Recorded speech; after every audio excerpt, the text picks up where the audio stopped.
2020년 9월 29일 화요일 난 12시 한 25분쯤 된 것 같습니다.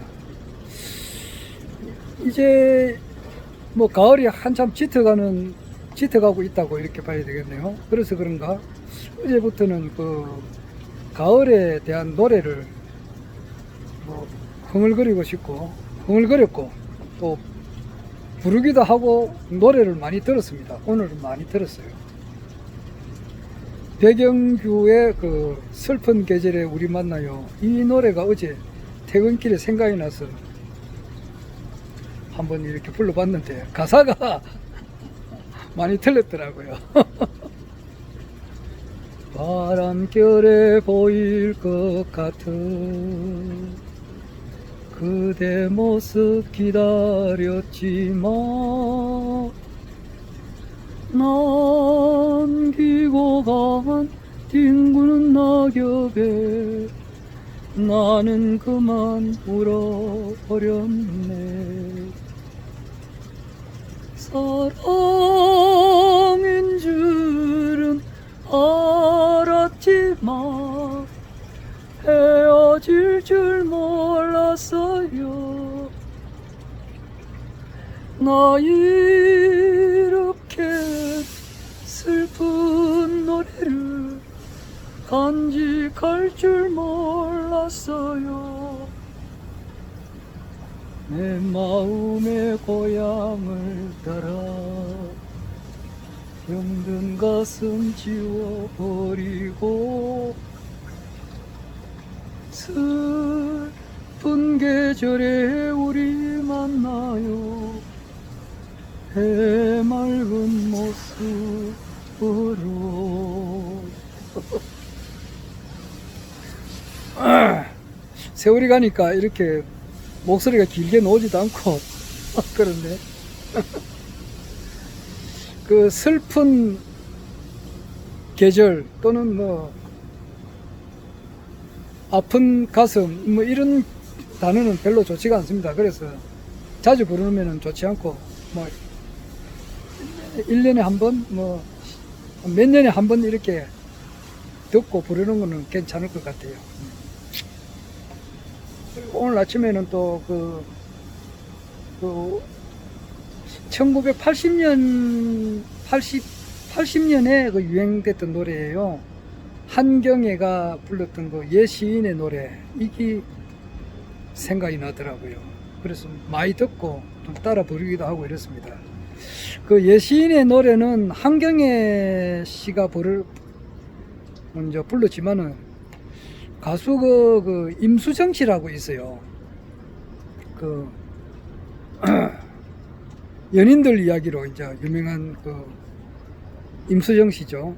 무작정 당신이 좋아요. 이대로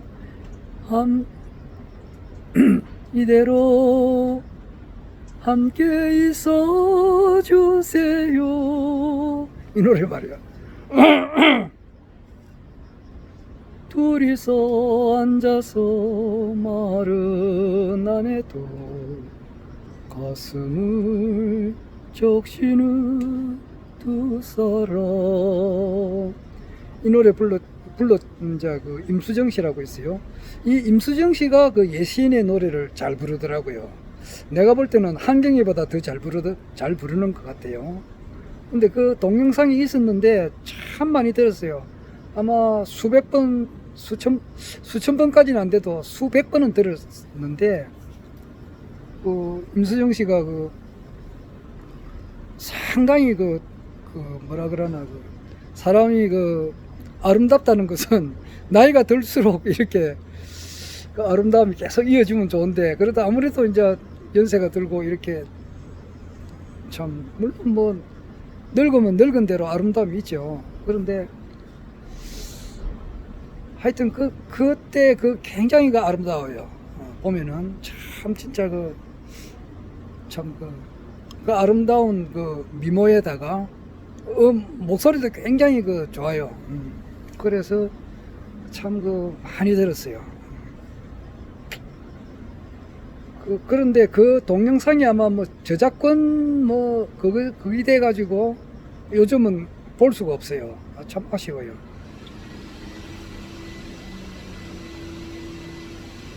마른 나무가지에서 떨어지는 이렇게 시작되는 노래인데, 그 당시에 그 임수정 씨가 그 뭐 헤어스타일도 아주 참 뭐라 그러나 어떻게 이야기해야 되나, 헤어스타일도 아주 멋있고 참 굉장히 참 예쁘고 미모가 굉장히 예뻐요. 그러면서도 그 아름다운 목소리로서 그 노래를 부르니까 내가 참 그 동영상을 많이 봤습니다. 근데 요즘 오늘 찾을래야 찾을 수도 없고 그 동영상이 아마 삭제된 것 같더라고요. 저작권이. 참 아쉬워요.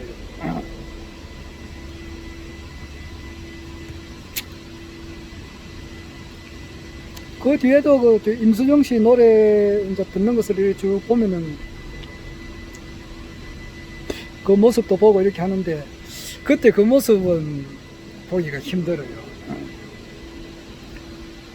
하여튼 그 여시인의 노래도 오늘 많이 들었고, 작은 잎새 하나 그대가 나무라 해도 내가 잎새라 해도 우리들 사이엔 아무것도 남은 게 없어요. 그대가 나무라 해도 내가 잎새라 해도 좋은 날엔 시인의 눈빛대요 시인의 가슴이 대요 아름다운 사연들을 태우고 또 태우고 태웠었네. 이 노래가 왜 1980년에 유행했던 노래라고 하느냐면은, 그 당시에 내가 천신청에 있었는데 그 이제 우편 업무를 아침에 할 때 오면은 우편물을 이렇게 분류를 합니다. 이렇게 보면은 분류할 때 보면은 그 우편물이 쫙 이렇게 와요. 엄청 옵니다. 오면은 그걸 이제 통별로 나눠야 돼요. 타타타타타 이렇게 나눠요. 이렇게 1통, 2통, 4통 통별로 나눠요. 통별로 나누고 이제 거기서 우편물이 한 1000통이 왔다. 예를 들어서. 그런데 그 통은 30개 통이다. 그러면은 1000 나누기 30 하면은 한 개 통에 한 33개 정도가 되잖아요. 그래서 33개를 딱 가지고 그것을 가는 코스가 있어요. 한 바퀴 딱 도는 코스가 있어요. 그 코스대로 이제 번지 하면은 다 외워야죠. 몇 번지 하면 그 집에 탁 머릿속에 떠올라야 됩니다. 근데 그 통 안에서 그 번지를 순번대로 쫙 코스를 놔요. 그래서 제일 짧은 시간에 그 한 개 통을 빨리 돌 수 있고, 돌 수 있는 그런 코스를 놓습니다. 그리고 코스를 놓을 때 그 노래를 불러요. 그래서 이제 학주 응감이라 해가지고 뭐냐니까, 내가 그 부산지문구체국 근무할 때 학장, 주례, 음궁, 감전, 그러니까 학장동, 주례동, 음궁동, 그 감전동, 학주 응감이라 그래요. 인자도 기억나네. 거기가 한 팀인데, 이제 거기에 있는 사람 중에도 이제 노래를 잘하는 사람이 있었어요. 그래 내하고 같이 많이 그 노래를 부르면서, 이 예시인의 노래를 부르면서 아침에 우편물을 이렇게 분류했던 그런 기억이 나요. 40년 됐네 아마.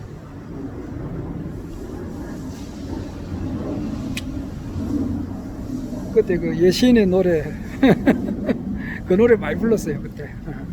가을이 되니까 40년 전 그 노래가 기억이 나네요. 그리고 이제 그 오늘 또 그 앤디 윌리엄스의 고요 오튼 리브죠.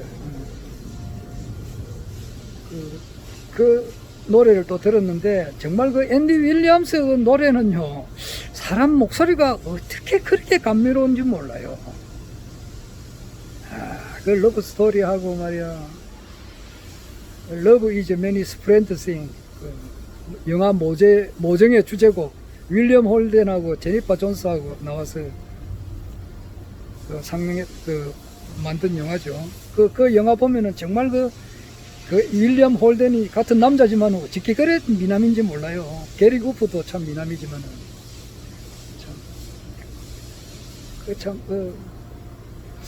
하여튼 그런데 여하튼 앤디 윌리엄스의 그 음성은 정말 국보적이라 그죠. 정말 그 목소리가 감미롭고, 그래서 오늘 아침에 그 노래도 많이 듣고 여러 번 들었어요.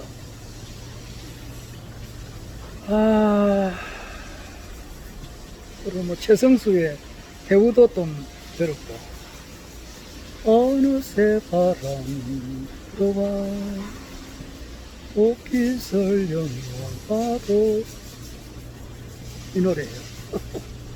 그래도 슬픈 마음은 그대로인 것, 그대를 사랑하고도 가슴을 비워놓고도 이별의 예감 때문에 노을진 우리의 만남, 사실은 오늘 문득 그대 손을 마주 잡고서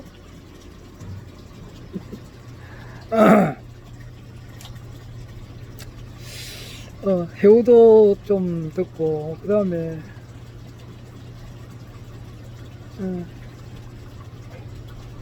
하여튼 오늘 가을에 해당하는 그런 가을 냄새가 나는 그런 노래를 좀 많이 들었습니다. 그래서 내가 엄청 좋아하는 그 유튜브 강의를 오늘은 거의 오전에는 거의 못 들었어요.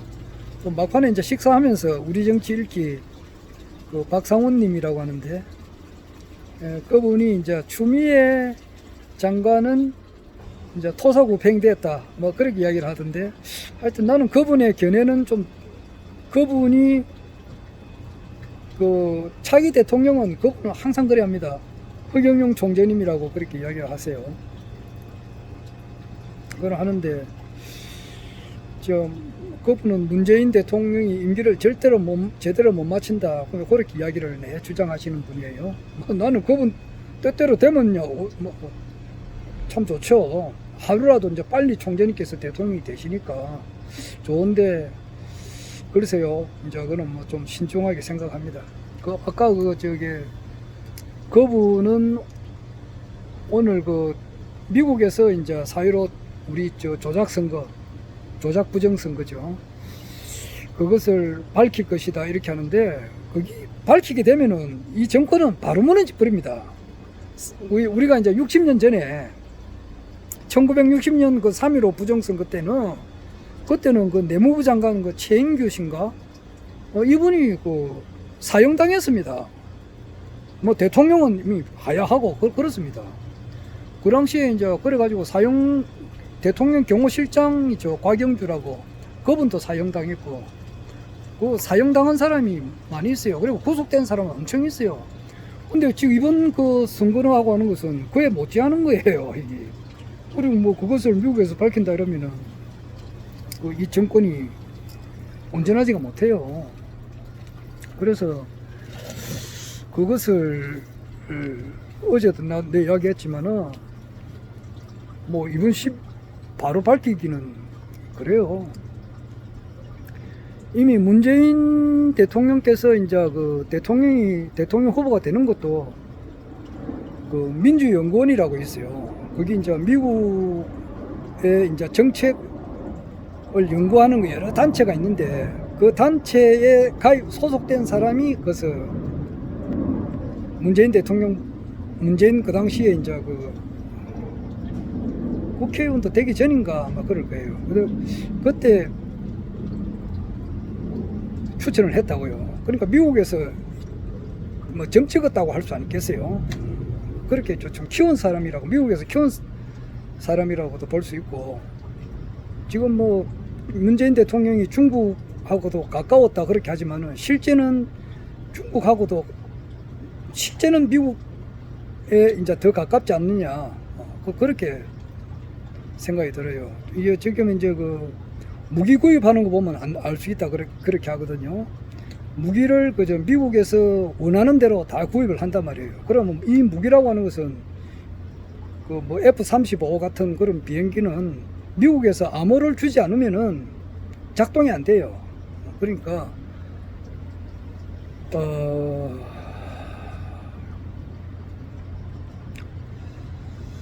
상당히 그 친미적이고, 뭐 우리나라만 그런 게 아니고 북한도 친미적이에요. 지금 거기 그렇게 해석하는 것이 옳다고 본단 말이에요.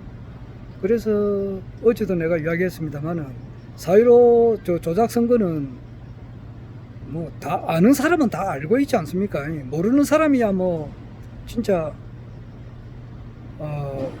생계가 급해가지고 이렇게 국내 정치에 이제 별 신경을 안 쓰고 있는 사람들, 의식주 문제에 이렇게 신경 쓰다 보니까 막 우리나라 정치에 여당이 되든 야당이 되든 별 신경 쓰지 않고 있는 그런 사람들이야 뭐 아무 관계가 없지만은, 그러나 조금이라도 국내 정치에 대해서 이제 이렇게 관심을 가지고 있는 사람들은 이번에 그 조작선거, 4.15 조작선거가 있었다는 것은 확실하게 아는 사실 아닙니까? 근데 이것을 밝히는 시기가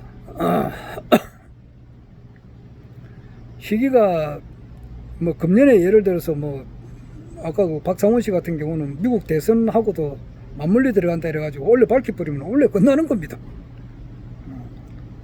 거기 요즘은 코로나 이 사태로 해가지고 계속 그 텔레비에서 뭐 보도하지 않습니까?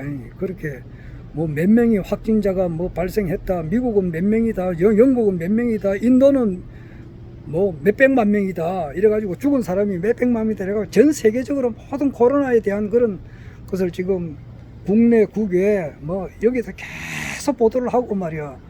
이래 하듯이 4.15 부정선거에 대해서 뭐 진짜 있었던 일을 그대로 그렇게 보고한다 그러면 국민들이 진짜 뭐 들고 일어나서 난리 천둥을 치죠. 정권이 당장 무너집니다, 이게.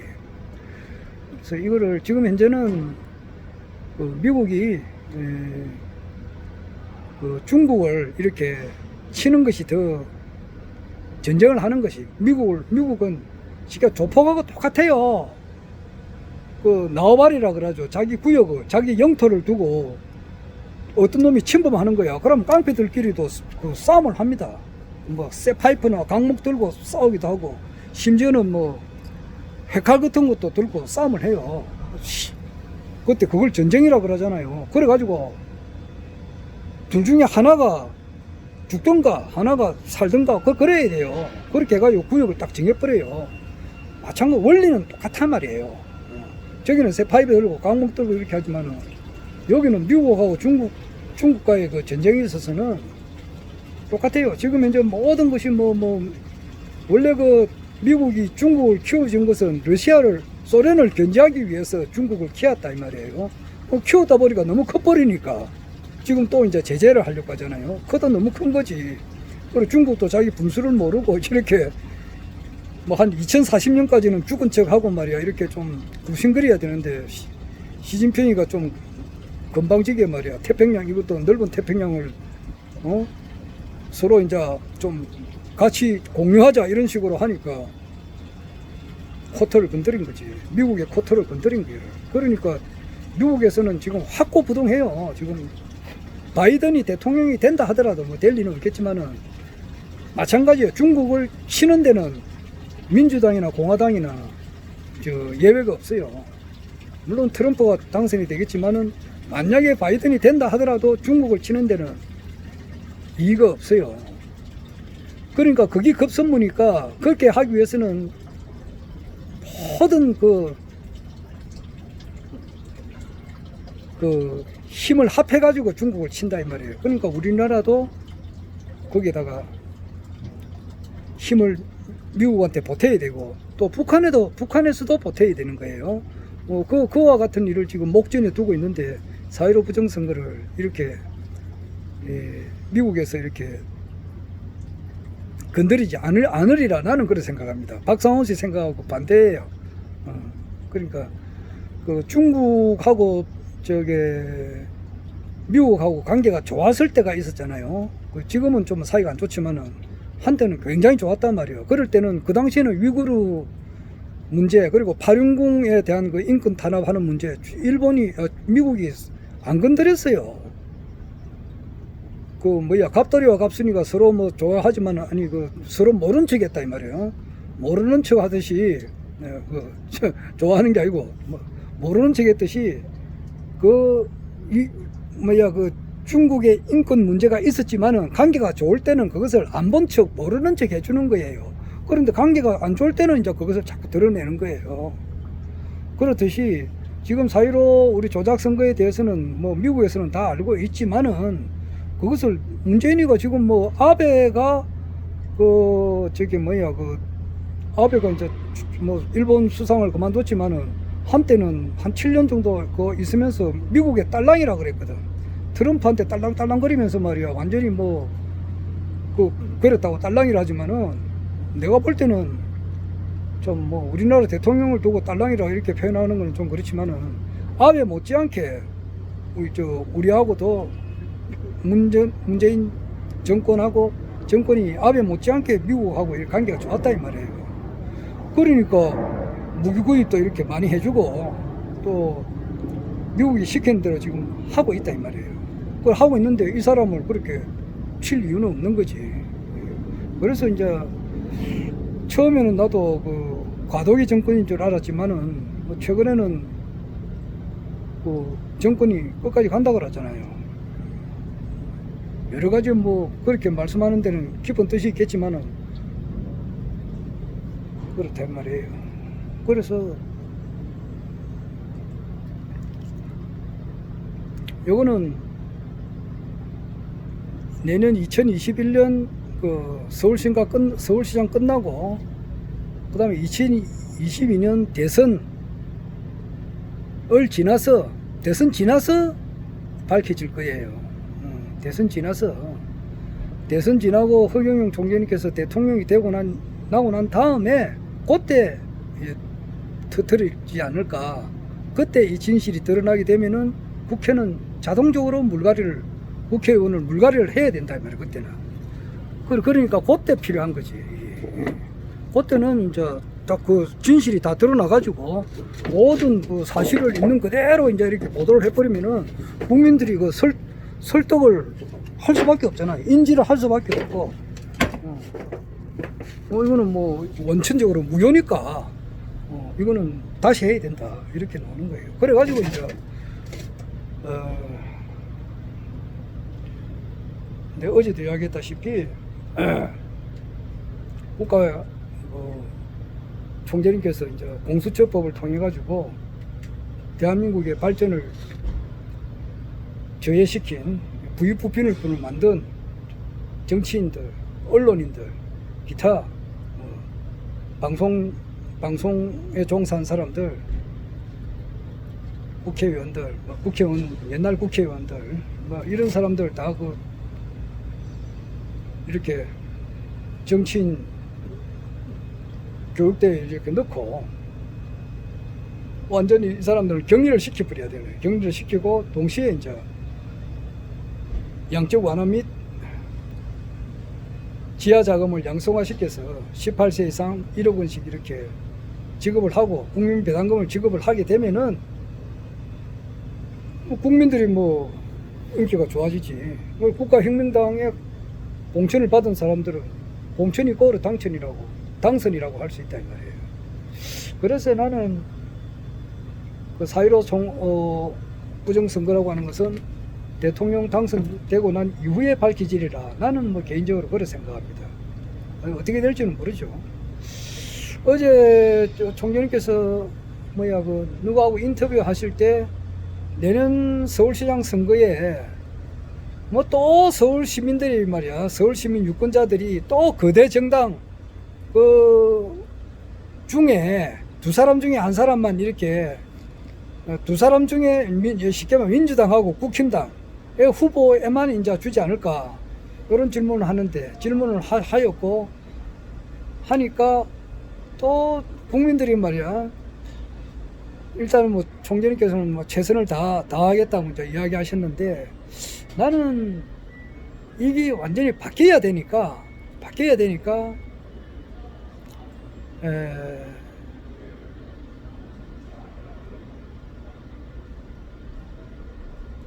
그 어떤 엄청난 어떤 그 변화가 오리라 이렇게 생각을 합니다. 신선한 바람이 불어가지고 그럼 서울 시민 유권자들의 마음을 이렇게 확 불사오르는 그런 사건이 나는 반드시 생기리라 봅니다.